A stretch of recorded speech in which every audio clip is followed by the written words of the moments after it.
امرت ہے تیرے بول تو پیغام زندگی،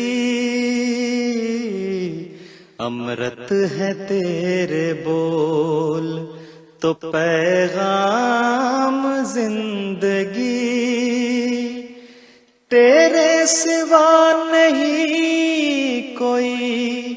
آواز وقت کی، تیرے سوا نہیں کوئی آواز وقت کی۔ بسم اللہ الرحمن الرحیم۔ ناظرین کرام السلام علیکم ورحمۃ اللہ وبرکاتہ۔ الحصار کے پلیٹ فارم سے آپ کی خدمت میں حاضر ہیں، اور ہم نے یہ قاضی فائز عیسیٰ صاحب اور جسٹس مسرت حلالی صاحبہ کے فیصلے کے حوالے سے جو منفی رد عمل اصحاب جبہ و دستار کی طرف سے آیا ہے اس کا ذکر شروع کیا تھا پچھلے پروگرام میں، اور مفتی منیب الرحمن صاحب کا ذکر کیا تھا کہ ان کے اس ارشاد پر ہم کچھ حصہ ان کے ارشاد کا جو ہے اس پر تبصرہ کریں گے۔ تو سب سے پہلے مفتی صاحب کا جو ہے بیان، اس کو لفظاً میں نے اس کو، انہوں نے تو ویڈیو پیغام میں ویڈیو میں وہ ریکارڈ کروایا ہوا ہے، میں نے اس کو سارے کو جو ہے وہ لفظاً ٹرانسکرائب کیا، تو ان کے الفاظ میں پیش کرتے ہیں۔ وہ فرماتے ہیں تو پہلا میرا ان سے پیغام یہ ہے کہ ایک قانون بننے سے پہلے جو جرم ہوا، اگر قانون بعد میں بنا تو ماقبل ہونے والے اس جرم پر اس کا اطلاق نہیں ہوگا۔ یہ اصول چونکہ آئین و قانون میں ہے، اس کو کہتے ہیں ریٹروسپیکٹیو ماقبل سے اطلاق کرنا۔ یعنی ریٹروسپیکٹیو کا مطلب یہ ہوتا ہے کہ ایسا قانون جو اس عمل پر بھی جا کے نافذ ہو جائے، اس کو بھی جرم قرار دے دے جو عمل پہلے ہوا ہے۔ مثلا اگر کسی انسان نے یہاں یو کے میں ہے، تو اگر سمجھیں کہ 1920 میں کوئی بندہ یہاں آیا ہے ہندوستان سے، تو اس وقت یہاں پر اس کو ویزا لینے کی ضرورت نہیں تھی، تو وہ آ گیا، اور آج اگر ایک قانون بن جائے کہ جی جو شخص بھی ویزا لیے بغیر آئے گا تو اس کو وہ مجرم ہوگا، تو اس کو یہ سزا دی جائے گی، تو آج یہ قانون بنا کے تو کوئی کہہ دے کہ ہم اس کو 1920 سے پہلے سے یا اس وقت سے ہم اس کو اطلاق کرتے ہیں، تو ماقبل اطلاق کا یہ مطلب ہوتا ہے۔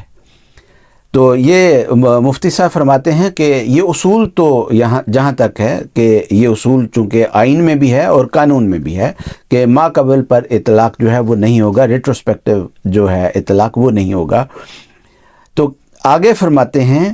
سننے والی مزے کی بات آگے ہے، کہتے ہیں تو میں نے کہا آپ غلام مصطفیٰ اگر ہیں ہوتے ہوئے آپ حکومت سے کہتے کہ اس کا اطلاق ریٹروسپیکٹیو کریں، ماقبل سے کریں، اور ماقبل سے کیا جاتا ہے۔ اب یہ غلام مصطفیٰ کو بھی یاد رکھیے اور حکومت کو بھی یاد رکھیے، ہم نے ان دو لفظوں پر بھی تبصرہ کرنا ہے۔ آگے مثال ایسی دیتے ہیں کہ انسان کو مطلب یہ سمجھ نہیں آتی کہ یہ مفتی صاحب جو ہیں ان کو شرم نہیں آتی ایسی مثال دیتے ہوئے۔ کہتے ہیں، ان کے الفاظ ہیں، جیسے جنرل مشرف نے ہوائی جہاز کو ہائی جیک کرنے کے بارے میں نواز شریف اسپیسیفائڈ آرڈیننس جاری کیا، یعنی نواز شریف سے خاص طور پر متعلق ایک آرڈیننس جو ہے صدارتی آرڈیننس وہ جاری کیا، کیونکہ نواز شریف کو پھنسانا تھا۔ یہ ان کے الفاظ ہیں، کیونکہ نواز شریف کو پھنسانا تھا اور اس کا اطلاق ماقبل سے کیا، کیونکہ نواز شریف نے اگر کوئی کیا تھا یا نہیں کیا تھا تو وہ تو ماقبل تھا۔ یہ آرڈیننس بعد میں جاری ہوا، لیکن اس نے ماقبل پر اطلاق کیا۔ تو یہ پھنسانے کے لفظ کو بھی یاد رکھیے گا، غلام مصطفیٰ، حکومت اور پھنسانا۔ آگے فرماتے ہیں کہ ایک مسلمان جج کو چاہیے کہ وہ حکومت وقت سے کہیں کہ اس کا اطلاق ماقبل سے کریں۔ نمبر 1 میرا یہ ہے، یعنی یہ پہلا پوائنٹ ہے جو انہوں نے اپنے اس بیان میں دیا ہے، اگرچہ ان کے اس بیان کا ہر پوائنٹ جو ہے اس کے اوپر تبصرہ کرنے کو دل کرتا ہے، لیکن میں کہتا ہوں وقت ہی نہ ضائع ہو کہ اس مولوی کو کیا کہنا ہے۔ لیکن اس بیان کو سن کے تو اس مولوی کی عقل و سمجھ پر انا للہ و انا الیہ راجعون ہی کہا جا سکتا ہے۔ پہلی بات تو یہ کہہ رہا ہے کہ ریٹروسپیکٹو اس کو اپلائی کر دیں۔ یہ قانون کی دنیا میں انوکھے رواج ڈالنے کی کوشش کر رہے ہیں، نئی جورسپروڈنس کریٹ کرنے کی کوشش کر رہے ہیں۔ ریٹروسپیکٹو بعض قوانین استعمال ہوتے ہیں، لیکن کرمنل لاء میں اس طور پر ریٹروسپیکٹو استعمال جو ہے وہ خود اس کا دل کہہ رہا تھا، دل مان رہا تھا کہ پھنسانے کے لیے کرنا ہے۔ وہ جس طرح کہتے ہیں نا انگریزی میں cat is out of the bag, کہ بلی تھیلے سے باہر آ گئی ہے، کہ دل میں یہ تھا کہ جائز طور پر تو اس کو سزا نہیں دی جا سکتی، مان رہا تھا دل۔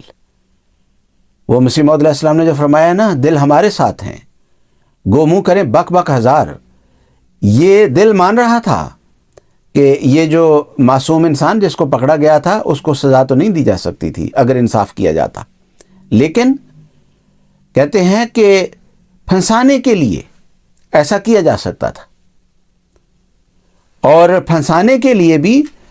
پھر اس کو یعنی قاضی صاحب کو ایک ریلیجس رنگ دیا ہے کہ تم غلام مصطفیٰ ہو کہ نہیں ہو۔ تو اگر غلام مصطفیٰ ہو اور پھر بھی انصاف کرتے ہو تو افسوس ہے تم پر،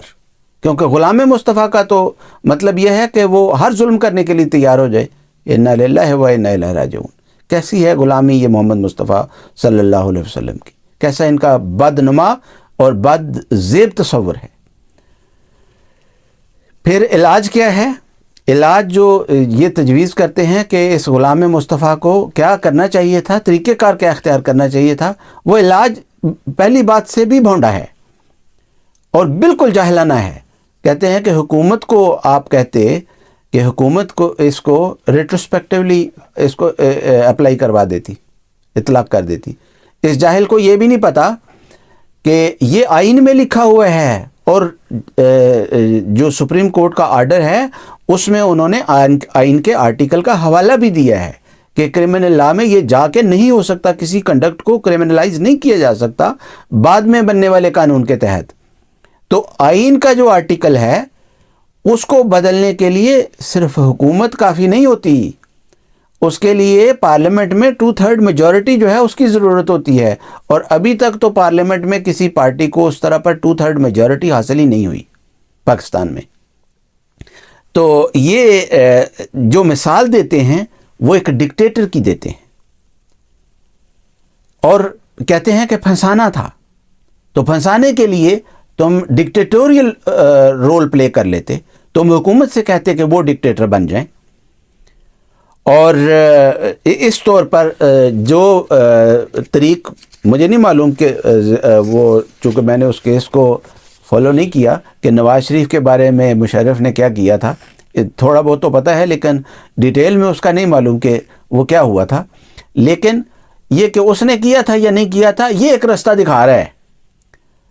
کہ ہم تمہیں لا پڑھاتے ہیں، ہم بتاتے ہیں کہ رستہ کیا ہے، انصاف سے انحراف کرنے کے لیے، ظلم کرنے کے لیے کون سا رستہ ہے۔ تو یہ ایسا اس لیے ہے کہ یہ جانتے ہیں کہ انصاف کے مطابق تو احمدیوں کے ساتھ نہیں ڈیل کیا جا سکتا، ظلم ہی کیا جا سکتا ہے، جس کے لیے انہوں نے شریعت کو ایک موم کی ناک بنایا ہوا ہے، جدھر کو مرضی مروڑ لیتے ہیں،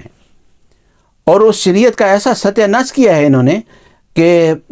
آپس میں بھی اسی کو مروڑ کے تو کوئی مسلمان رہنے ہی نہیں دیا۔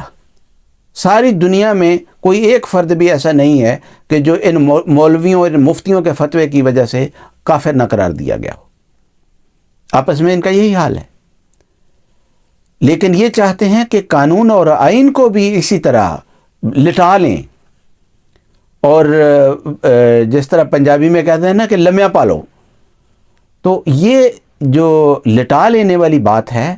یہ رستہ جو دکھا رہے ہیں کہ انصاف سے انحراف کرنے کے لیے اس طور پر کر لیں، اس پر مجھے ایک وہ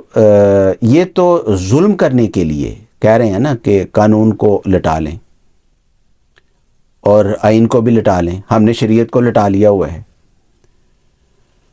تو اس پر وہ مجھے ایک مولوی کا قصہ یاد آتا ہے، وہ بھی مفتی تھا، تو ایک مفتی صاحب کا قصہ یہ یاد آتا ہے کہ کہتے ہیں کہ کسی گاؤں میں چوری ہو گئی اور کچھ لڑکے جو تھے وہ پکڑے گئے چوری کے الزام میں، اور گاؤں کی پنچایت کے سامنے جب ثبوت پیش کیے گئے تو ان کو مجرم قرار دیا گیا، اور گاؤں کی پنچایت نے فیصلہ کیا کہ ان کی سزا یہ ہے کہ ہل جو ہے اس کو، یہ جو کھیتوں میں ہل ہوتی ہے چلانے والی لکڑی کی، ہل کو کھڑا کیا جائے اور اس کے ارد گرد روٹیاں چنی جائیں، اور روٹیاں اس کے ارد گرد رکھ کے اس طور پر وہ بڑا سا بن جائے گا روٹیوں کا ڈھیر کہ اس کو ہل جو ہے اس میں دب جائے اور چھپ جائے ہل۔ اب یہ ہل کو جب کھڑا کریں، جن لوگوں نے ہل دیکھی ہوئی ہے تو ان کو اندازہ ہے کہ ہل کو کھڑا کریں گے اور اس کے ارد گرد روٹیاں جب چنیں گے تو وہ کافی بڑا ڈھیر بن جائے گا۔ تو یہ چونکہ پرانے زمانوں کی بات ہے، اس زمانے میں تو لوگوں بیچاروں کی روٹی پوری نہیں ہوتی تھی، تو یہ بہت بڑی سزا ان کو دی گئی، اور وہ جن کے بچے تھے ان کے ماں باپ کو بڑی گھبراہٹ ہوئی کہ یہ ہم تو اپنے بچوں کی روٹی بڑی مشکل سے پوری کر رہے ہیں، تو یہ جو اتنی بڑی سزا ہے اس بچے کے، ہمارے بچے کے جرم کی، تو یہ ہم کیسے پوری کریں گے؟ تو کوئی ایک ذہین آدمی تھا، تو وہ اس نے کہا کہ ذرا صبر کرو، مجھے مفتی صاحب سے دوبارہ فتویٰ لینے دو۔ تو وہ مفتی صاحب کے پاس گیا اور اس نے کہا کہ مفتی صاحب آپ کا فتویٰ تو ہمارے پاس پہنچ گیا ہے، تو یہ فرمائیے کہ وہ جو مجرم ہیں ان میں آپ کا بیٹا بھی شامل ہے، چوری کرنے والوں میں آپ کا بیٹا بھی تھا۔ تو مفتی صاحب نے کہا کہ اچھا میرا بیٹا بھی اس میں شامل تھا۔ تو اب ایسے ہے کہ فتویٰ جو ہے، فتویٰ تو وہی رہے گا کہ ہل جو ہے اس کو روٹیوں کے اندر، روٹیوں کے نیچے دبانا ہوگا، اس کو چھپانا ہوگا، اس کے اوپر روٹیوں کا ڈھیر لگانا ہوگا، لیکن فتوے کو اس طور پر لٹا لیتے ہیں کہ ہل کو لٹا لو زمین پر اور لمبا ڈال لو، جس کو پنجابی میں ہم کہتے ہیں لمیا پالو۔ تو اس نے کہا کہ اس کو لٹا لو اور اس کے اوپر روٹی جو ہے وہ رکھ دو، تو ہل بھی چھپ جائے گی اور روٹیاں بھی بہت تھوڑی سی جو ہیں اس کے اوپر ڈلیں گی۔ اور مفتی صاحب کو اندازہ ہو گیا کہ اس سے میرے گھر میں جتنا حصہ آنا ہے وہ ایک دو روٹیوں کو آنا ہے، خیر وہ پوری کر لیں گے۔ تو یہ جو مفتی صاحب ہیں، مفتی منیب الرحمن صاحب، انہوں نے وہ کفارہ ادا کرنے کی بات نہیں کی، انہوں نے ظلم کرنے کے لیے ایک معصوم کو، وہاں وہ مفتی جو تھا وہ تو مجرموں کے لیے کفارے کی بات کر رہا تھا، یہ مفتی جو ہے یہ ایک معصوم پر ظلم کرنے کی بات کر رہا ہے۔ لیکن ہم دیکھیں گے کہ یہ کس حد تک شریعت کو اور آئین کو اور قانون کو اور کورٹ کو لٹانے کی پوزیشن میں ہیں، اور کس حد تک یہ لٹا لیتے ہیں، اور کوئی کس حد تک ان کے سامنے لیٹ جاتا ہے۔ لیکن یہ وجہ کیا ہے، یہ کیوں